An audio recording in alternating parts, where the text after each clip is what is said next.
Oi, galera, vamos lá. Mais uma aula, vamos para a nossa segunda aula. Mais uma vez estou aqui, eu não sou robô, já disse isso algumas vezes, mas nunca é muito. Bom, nós vamos hoje ver um pouco sobre as variáveis básicas da negociação, entender os tipos de negociação que existem, né, algumas estruturas prévias, e vamos também depois ver os tipos de negociadores. Isso é interessante para que vocês possam identificar nas pessoas que vocês vão trabalhar. Nossa aula hoje nós vamos trabalhar como competência a competência da disciplina, negociar com efetividade, e os objetivos serão delinear a modelagem geral do ambiente de negociação e ver esse ambiente como um todo e conhecer os tipos de negociadores. A gente espera que no fim todos consigam atingir esses objetivos. Bom, o que dizer que é importante conhecer o ambiente de negociação, gente? Quando você vai entrar na negociação, você vai entrar numa disputa, querendo ou não. Você quer algo, a outra parte quer outra coisa, ou as outras partes. Então é interessante que você conheça tudo o que for possível. O ambiente, se for uma empresa, que tipo de empresa, o que essa empresa faz, quais são os valores dessa empresa, missão, visão, procura descobrir tudo. Quem são as pessoas, cultura, o que você puder levantar. Importante também descobrir quem é a pessoa que você vai negociar. Quem é essa pessoa, qual é o perfil pessoal, o que ela gosta, o que ela faz, qual é o estilo de negociador dela. É importante que você também trabalhe isso. Levante todas as opções. Se você vai trabalhar algum produto, algum objeto, procura o preço de mercado, procura definir também qual é o teu limite. Você tem que ter um limite. Você tem que definir também ou procurar uma opção caso não dê certo com essa negociação. Então, levanta tudo que for possível. Esse ambiente é o todo, ok? Vamos em frente.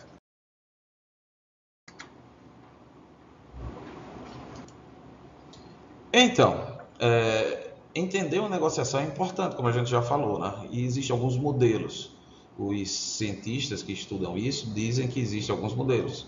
E ele, basicamente, ele vai trabalhar na perspectiva de interações. Então, pode acontecer várias ou poucas interações que estejam presentes na negociação. Traduzindo, podem ser muitas pessoas ou poucas pessoas, ok? Você pode trabalhar, digamos assim, com duas ou mais pessoas, apenas duas pessoas, mas nós vamos ver isso logo daqui a pouco. Enfim, e se você não fizer um levantamento apropriado, você corre o risco de cometer alguns erros.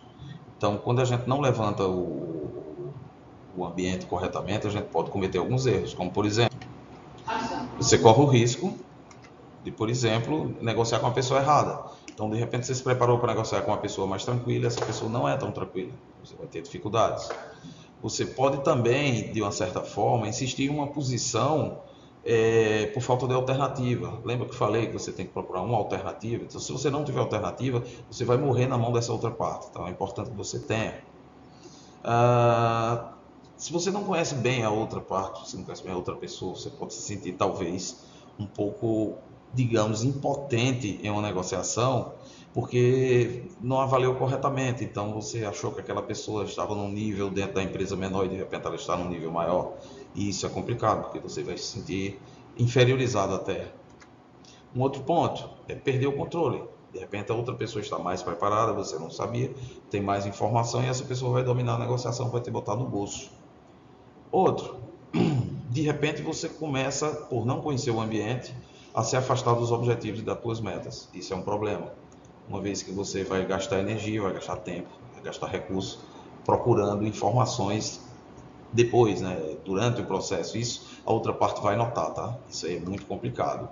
E também você vai, digamos assim, ao contrário, né? Você vai supervalorizar a outra parte. Isso é complicadíssimo, porque de repente essa pessoa não é bem aquilo que você estava imaginando e você vai vir com uma estratégia totalmente diferente, né? E o pior, né? Você não está preparado, participa da negociação e depois é que você vai dizer, oh, eu devia ter dito isso, eu devia ter dito aquilo. Então, se preparar é fundamental.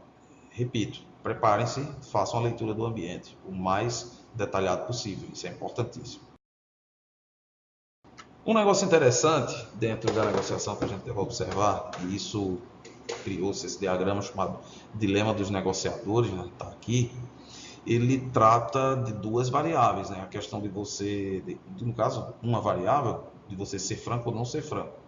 e ele bota aqui, ó, um negociador de um lado, um negociador do outro, e as variáveis nas suas duas condições, né? Você não ser franco, que a gente usa o termo ocultar ou dissimular, e você ser franco. Significa o quê? Você abrir o jogo para a outra parte que você está negociando. Então, imagina que o negociador 1, ele está sendo franco, e o negociador, a exceção aqui, vai dizer mais ou menos a possibilidade do desfecho da negociação. Então, as partes podem ganhar. Se os dois estão sendo abertos, o jogo aberto, há uma perspectiva de que os dois ganhem. Detalhe, não vão ganhar muito, né? Porque o que está em jogo na negociação é um volume só. Imagina o inverso, os dois omitem a verdade, digamos assim, dissimulam. Então, nesse ponto aqui, a perspectiva aqui é uma cobra engolindo outra, um termo bem nosso, aqui do Nordeste, uma cobra engolindo outra, um querendo pegar o outro, querendo passar a perna do outro, e isso geralmente pode não dar bons resultados, pode até não concluir a negociação, ok? Agora, interessante essa perspectiva. O negociador 1, ele está sendo sincero, e o negociador 2 está dissimulando. Veja que interessante. Quem dissimula levou vantagem, o 2. Então vamos avaliar. E se o 2 estiver sendo franco e o 1 estiver sendo dissimulado, o negociador 1 vai ter vantagem. Você diz, amigo, quer dizer que mentir e dissimular dá vantagem? Não, talvez não seja essa a leitura. A leitura seria mais ou menos a seguinte. Quando a outra parte não conhece o ambiente corretamente, não conhece os detalhes de você, da negociação, ele vai ter mais vantagem, ele vai conseguir ter um resultado melhor. Tá? Isso não quer dizer que você vai ser sempre, digamos assim, não falador da verdade, você vai sempre omitir a verdade, ocultar. Você tem que ter o feeling de entender se aquela pessoa que está do outro lado ou a empresa que está do outro lado vale a pena você trabalhar abrindo o jogo e daí abrir para uma negociação de parceria, onde as duas partes ganhem. Tenha certeza de que a outra parte também vai ceder nessa questão aí de ser franco, ok? Porque senão você vai dar vantagem para ela. É isso aí. Bom, o primeiro modelo que ficou definido pelos nossos pesquisadores é o modelo estruturado. O que é o modelo estruturado?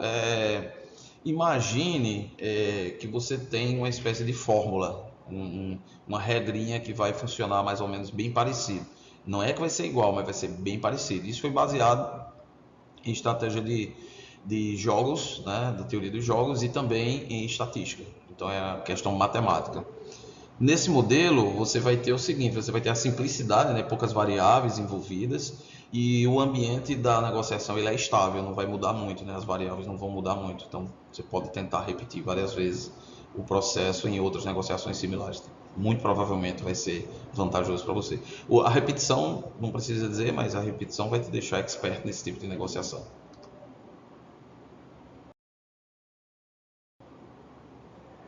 Então, como eu tinha falado lá no início, nós podemos classificar os modelos de negociação, né? Dentro do modelo estruturado, você tem a questão do número de pessoas. Você pode ter uma negociação com duas pessoas ou duas partes. Isso aí seria uma negociação normal. Você pode ter uma parte do lado e várias partes do outro lado. Isso aí é uma licitação, isso é bem comum. E você pode ter várias partes negociando ao mesmo tempo. A empresa está se reestruturando, então todos os setores negociam, todos os representantes negociam. Um outro ponto é o grau de comunicação entre as partes, né? As partes podem se comunicar ou não especificamente. Quando elas se comunicam, seria uma negociação normal, as partes colocam os interesses, barganham, etc. Quando não se comunicam, é vedada a comunicação, isso é bem clássico da licitação pública, tá? E por fim, o objetivo declarado. As pessoas, quando entram na negociação, elas entram com alguns objetivos pré-determinados. Elas entram com a intenção de fechar, elas entram com a intenção de talvez procrastinar, não querer fechar, ou talvez até prejudicar outra parte. Mas isso vai de cada situação que tem que ser analisada. Existe um outro modelo, que é o inverso do que nós vimos agora, ele é chamado de modelo ad hoc, que nada mais é de que é uma negociação única. Então você não tem uma receita, você não tem uma formulazinha. Indica-se que pessoas mais experientes que participem desse processo para evitar que chegue a uma situação de ser pego desprevenido, né? Porque as variáveis vão surgindo, você não tem muito acesso ao ambiente, isso vai depender muito de cada situação. Não vai se repetir, né? Tá para cada situação vai acontecer. E dentro do processo digamos assim, de convencimento da outra parte, existe uma coisa que a gente chama de técnica de persuasão. É bem comum, aquela pessoa que consegue convencer a outra parte, né? Então, lembrem-se disso aqui, ó. Um dos pontos é um atributo, identificação. As pessoas gostam de pessoas que parecem com ela. Então, quando você sabe que alguém gosta de alguma coisa, de alguma forma, levante isso dentro da negociação, uma conversa paralela, para que essa pessoa se identifique com você. Reciprocidade, faça alguma coisa positiva ou comprometa-se com alguma coisa positiva que essa pessoa também vai se comprometer. As pessoas são naturalmente recíprocas. Reconhecimento social. Em certas negociações, ter uma pessoa digamos assim, que seja até conhecida na sociedade, alguma coisa nesse sentido, que possa participar do processo é interessante, porque há uma tendência das pessoas seguirem essas referências. Congruência de interesses, é interessante que você possa demonstrar que é seu interesse também o que a outra parte quer. Então, quando ela nota que você também quer o que ela quer, facilita muito fechar, e isso vai fazer com que ele feche mais rápido. Autoridade, isso é interessante. Em determinadas negociações, coloque alguém de um nível alto da empresa para participar da negociação, porque a autoridade, independente de ser de um lado ou de outro, ela vai ter uma força muito grande e vai exercer um poder muito grande na outra parte. E sempre que possível, coloque o objeto que você está negociando na perspectiva de escassez. O que é difícil conseguir é mais valorizado. Então, isso vai trazer muitas vantagens durante o processo de negociação. Ok? Pensem nisso direitinho. Bom, e montar a equipe de negociador. Na verdade, não existe o negociador da empresa. Você vai ter possibilidades de várias pessoas com essas habilidades, e dependendo do tipo de negociação, eles vão se encaixar. Então, algumas dificuldades existem. Primeiro, selecionar essas pessoas. Como escolher essas pessoas? Isso, de uma certa forma, gera problema. Tamanho da equipe. Eu vou ter uma equipe reduzida, eu vou ter uma equipe maior? Lógico, de acordo com a empresa, com o nível de negociação dela, o quanto ela tem que negociar para os seus negócios. E isso aí a equipe vai requerer ser maior, né?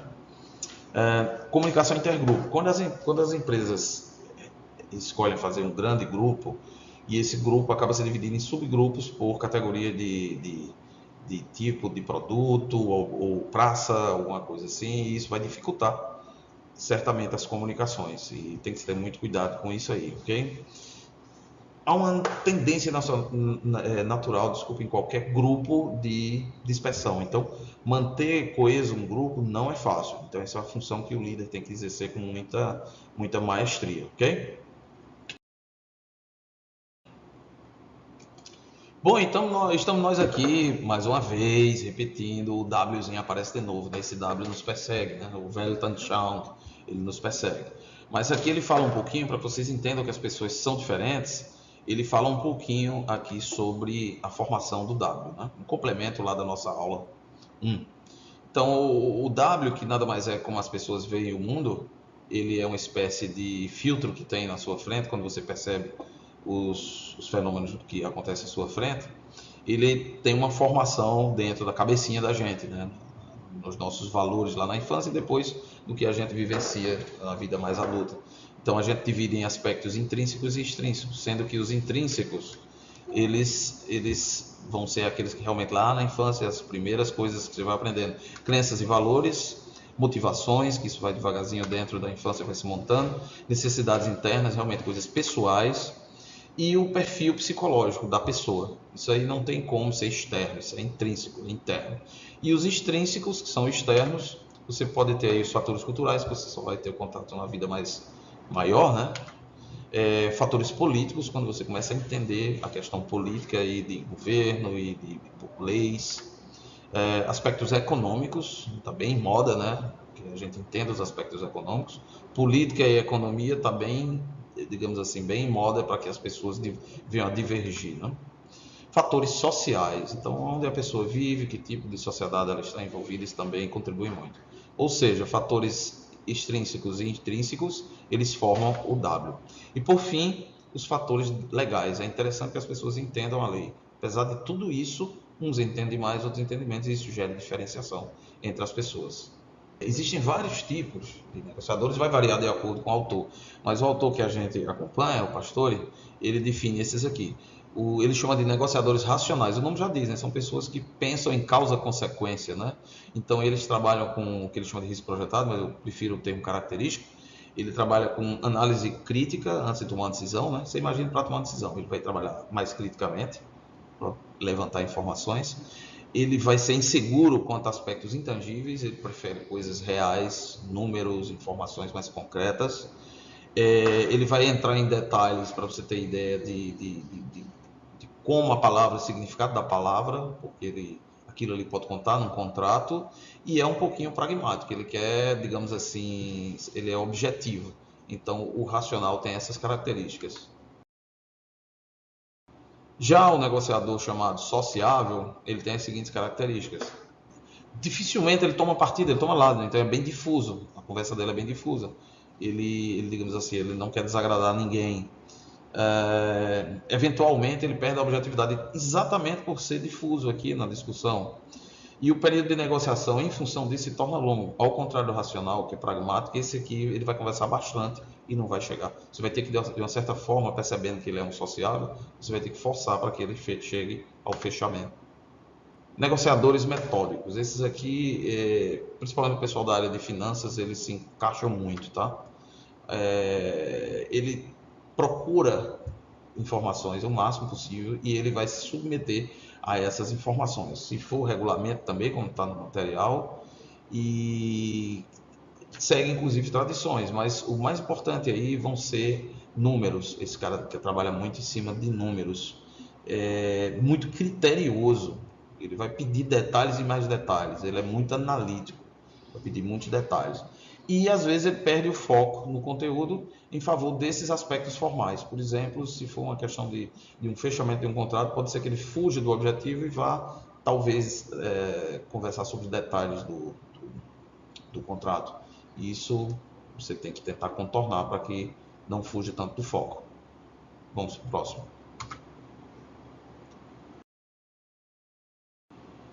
Os decididos, como o nome já diz, eles são aqueles negociadores que têm como característica,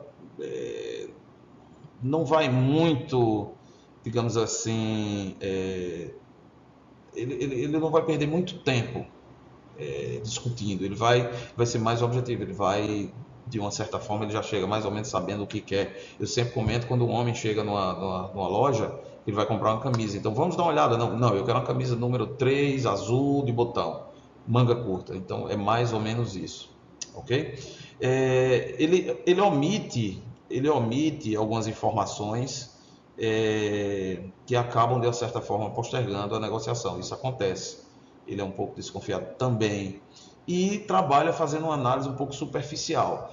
Isso é um pouco perigoso às vezes, porque ele pode tomar decisões sem ter tudo, digamos assim, em mãos. Cuidado em negociar com uma pessoa com esse perfil, porque você pode fechar algo que ele depois vai ver que algum detalhe não estava previsto, ok? Fica de atenção nesse detalhe. Bom, e o que seria, o que é que eu diria para você, qual perfil que eu devo usar? Pô, não usa perfil, seja um camaleão. Os negociadores vão se adaptar de acordo com o ambiente que ele está, digamos assim, inserido naquele processo. Então, seja um camaleão, é o que eu tenho para dizer para vocês. Tá? A negociação, seja um camaleão, analise o ambiente de frente a trás, de trás para frente, dê uma mexida, mesmo que o seu W não esteja, digamos assim, adaptado àquela situação que é nova, mas tente não ser tão radical e pense na possibilidade e na perspectiva de encaixar. Né? E isso seria ser um camaleão. O camaleão tem situações que ele não conhece e ele acaba se adaptando. Nenhum negociador é 100% um perfil, como eu falei, né? Você vai ter que se adaptar. Dentro de uma mesma negociação, às vezes você vai ter que ter 2 ou 3 perfis diferentes. Isso aí é normal, ok? Fica tranquilo. A gente espera que ao concluir essa aula, nós vimos os principais modelos de negociação, nós vimos os tipos de negociadores também. E a forma e as reações mais recomendadas em função do perfil. De alguma forma eu tentei passar isso para vocês, eu creio que isso ficou bem claro, espero, de coração. Não se esqueçam de dar uma relida no material, isso é importante para que vocês possam se saírem melhor, assiste o vídeo, né? Para que você possa vivenciar aquela teoria que você leu. Pratica um pouquinho lá com os joguinhos, isso vai ser importante para que você possa pôr em prática aquela teoria. E por fim, dê uma treinada, veja como é que você está lá no quiz. Isso é importantíssimo, tá, gente? Ok? Nos vemos no próximo, se Deus quiser. Bons estudos para vocês. Tchauzinho, até a aula 3.